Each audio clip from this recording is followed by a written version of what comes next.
کیا آپ جانتے ہیں کہ یہ سوال کہ اگر سب کچھ خدا نے بنایا ہے تو پھر خدا کو کس نے بنایا ہے، یہ ایک ایسا سوال ہے جو ہر انسانوں کے ذہن میں آتا ہے اور ہر انسان کو الجھن، پریشانی اور یہاں تک کہ اللہ تعالیٰ کی ذات مبارک پر یقین کی کمی کا شکار کر کے چھوڑ دیتا ہے۔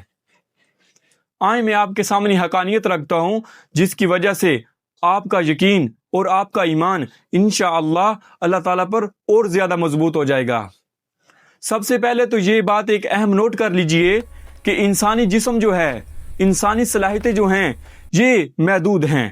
جیسے دیکھیے کہ جس کمرے میں میں بیٹھا ہوں، ان کی دیواروں کے باہر جو کچھ ہو رہا ہے وہ میں نہیں دیکھ سکتا، یعنی میری بصارت جو ہے وہ محدود ہے۔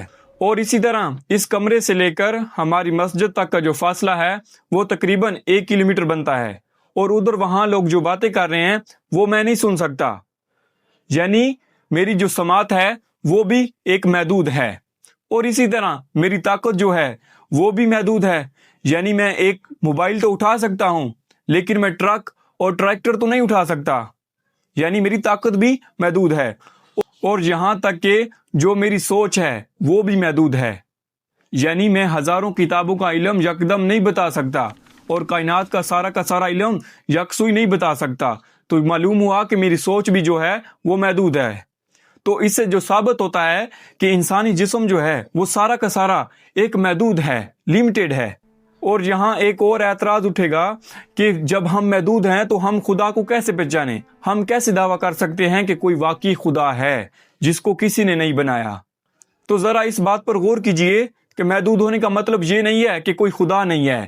محدود ہونے کا مطلب صرف اور صرف یہ ہے کہ ہم مخلوق ہیں، ہم کریشن ہیں، ہم جو ہیں مخلوق ہیں، خالق نہیں ہیں۔ تو اسی طرح جو قانون مخلوق پر لاگو ہوں گے وہ خالق پر کبھی بھی لاگو نہیں ہو سکتے۔ اور اسی طرح جو خالق ہے وہ تمام اشیاء سے، تمام صلاحیتوں سے ماورا ہے، بے نیاز ہے۔ ہم اپنے سوال کی طرف واپس آتے ہیں کہ خدا کو کس نے بنایا؟ ذرا نوٹ کیجئے کہ خدا کو کس نے بنایا۔ بنایا کا تعلق ہے وقت کے ساتھ اور وقت کا تعلق ہے جگہ کے ساتھ۔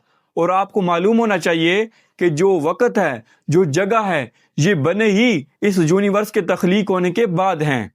آپ کو معلوم ہونا چاہیے کہ آج کی جدید سائنس، آج کی جدید کاسمولوجی اس بات کو تسلیم کرتی ہے کہ پہلے وقت، خلا، جگہ یہ سب یکسوئی ملے ہوئے تھے، پھر ایک دھماکہ ہوا جس کو بگ بینگ کہا جاتا ہے، یہ ہوا، پھر تمام اشیاء یہ علیحدہ ہوئے اور کائنات وجود میں آئی۔ تو اس سے ثابت ہوا کہ جو جگہ ہے، جو وقت ہے، یہ سب اللہ تعالیٰ کی ایک مخلوق ہیں، یہ اللہ تعالیٰ کی ایک مخلوق ہیں۔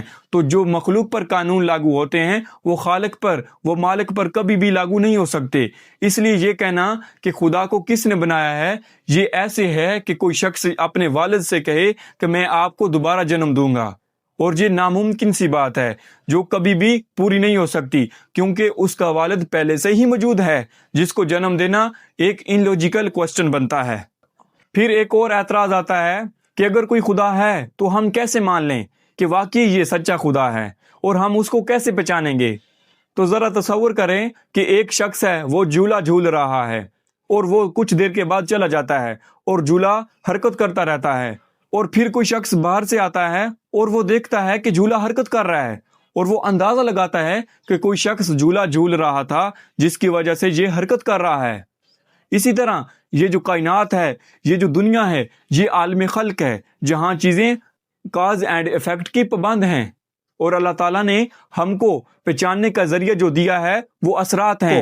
ہم اپنے اللہ تعالیٰ کو اس کی نشانیوں سے، اس کی قدرتوں کے ذریعے پہچانیں گے۔ اور اللہ تعالیٰ قرآن میں ارشاد فرماتے ہیں کہ زمینوں اور آسمان کی پیدائش میں، دن اور رات کے بدلنے میں نشانیاں ہیں عقل والوں کے لیے۔